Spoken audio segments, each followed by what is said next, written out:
Hello and welcome to our 2020 strategy for Juice Perfect. Here's an overview of what we'll discuss today. We'll start with our executive summary, followed by our problem identification, our plant selection process, how we'll integrate the organizations, make the factories more efficient, and better manage our assets and materials, and we'll finalize our presentation with the conclusion and implementation plan. For our executive summary, we have three problems. We have segregated operations, we had labor and visibility issues, and we had a machine repair time issue. We want to integrate our organizations together. We want to improve our factory efficiency through improved labor training and retention programs. And we also want to implement a structured delay reporting system. We also want to fix our asset and material management through a scheduled preventative maintenance and also stocking our high turnover repair parts. And lastly, we want to create a rollout and implementation plan for the rest of the organization. So beginning with problem identification, we saw our factory efficiency was greatly impacted by labor and visibility issues. You can see that we had issues due to labor expertise, either not having well-trained employees or employees with no prior qualifications, labor shortage, just not having enough employees staffed for each shift. And then we also saw that 30% of downtime issues had non-applicable reasonings for it, so we have very little visibility into what some of our major problems are. We also saw that there are areas to improve our asset material management. We saw that the supply chain functions were siloed, so they're operating separately, not leveraging similar knowledge. We saw that the maintenance repair schedule overlapped with the delivery schedule, which caused downtime due to machine repair. And overall, the machine repair schedule took much longer because there are about 16 business days to receive the parts. For our plant selection, we utilized three criteria. We had annual planned downtime, our annual unplanned downtime over our runtime, and our mean time to repair over our mean time until failure. And then, so through this analysis, we realized that Florida was going to be the prime place to pick just because they had the worst metrics for all three categories.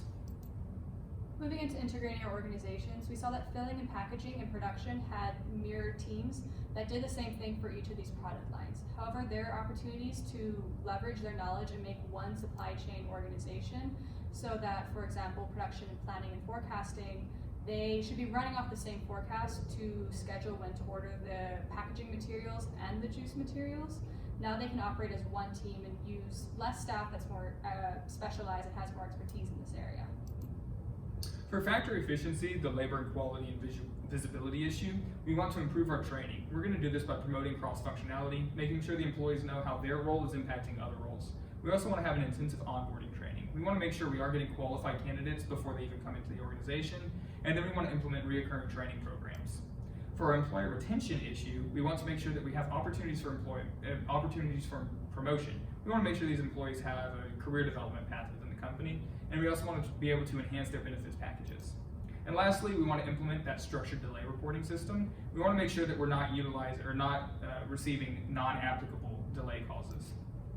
Moving into our asset and material management, there's been a big focus on repairing machines once they're broken, but we want to shift the focus to scheduling preventative maintenance.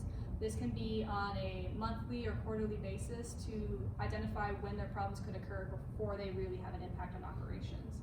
We can also implement quality control charts by evaluating the product's quality based on certain metrics to see if equipment depreciation is causing defects in products before it has a big impact.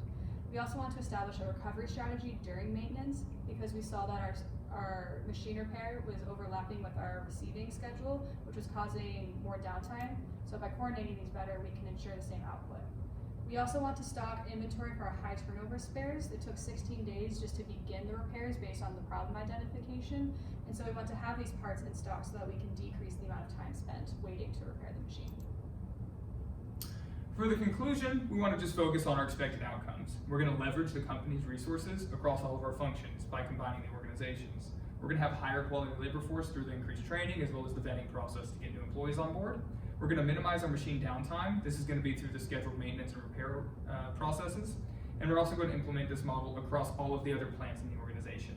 As you can see through this chart, we have the development of the new training plan happening at the end of this year alongside our employee evaluations, just seeing how the employees are doing. And then we're going to integrate all the functions together at the end and beginning of the year.